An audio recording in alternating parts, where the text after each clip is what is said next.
One morning, Thomas was dozing happily when Gordon, the big engine, steamed off. He blew his whistle loudly. "Gordon!" yelled Thomas. "Let an engine sleep. Besides, why are you up this early? The express doesn't run until 7. "Bright and early, I suppose," replied Gordon. "Two tank engines up at 3 a.m. doesn't exactly allow a proper tender engine to sleep," he chuckled.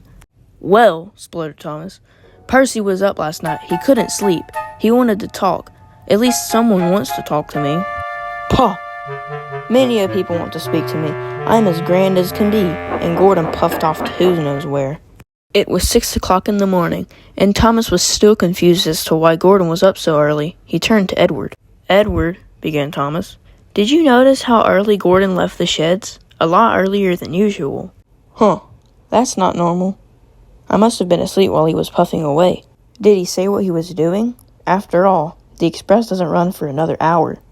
"No, he just said he was bright and early," quoted Thomas, "which he never is." "I wonder what he is up to," replied Edward. "Anyway, I must go. Boko and I have a delivery to attend to. Talk later, Thomas." Thomas was still puzzled. What on the island is Gordon doing now? What Thomas didn't know was that Gordon was assigned an early train at 6:30 with 2 special visitors as well as Sir Topham Hatt on board. Gordon was being very secretive for an unknown reason. "On the open countryside without no one knowing," said Gordon happily, although he didn't know what he was in for. It was now 7 o'clock and Thomas was on his branch. He soon met Gordon at Elsbridge. "There you are, Gordon," said Thomas. "What is going on?" "Oh, Thomas, I forgot to tell you," said Gordon pompously. "I'm taking 2 special visitors as well as Sir Topham Hatt." "Why didn't you inform me of this when you left the sheds?" replied Thomas. "Well, I knew when I'd meet you here I could tell you and you'd get jealous."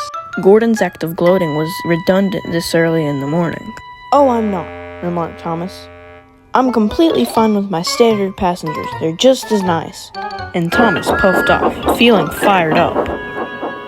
Gordon could tell Thomas was jealous, but decided not to retaliate.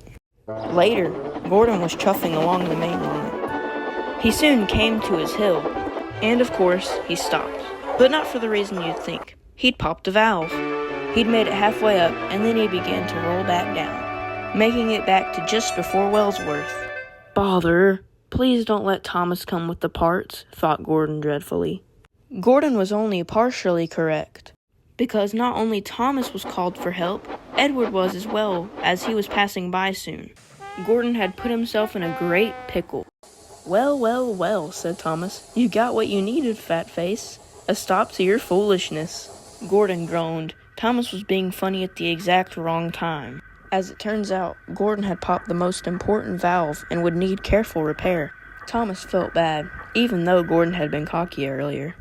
Once Thomas had left and the mechanics were working on Gordon, Edward took the coach to Vickerstown.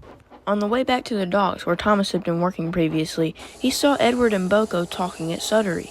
He stopped for a moment and smiled to Edward and then headed back on his way. That night in the sheds, Gordon wasn't there, for he was being repaired, which gave Thomas the perfect opportunity to share his ironic Gordon story.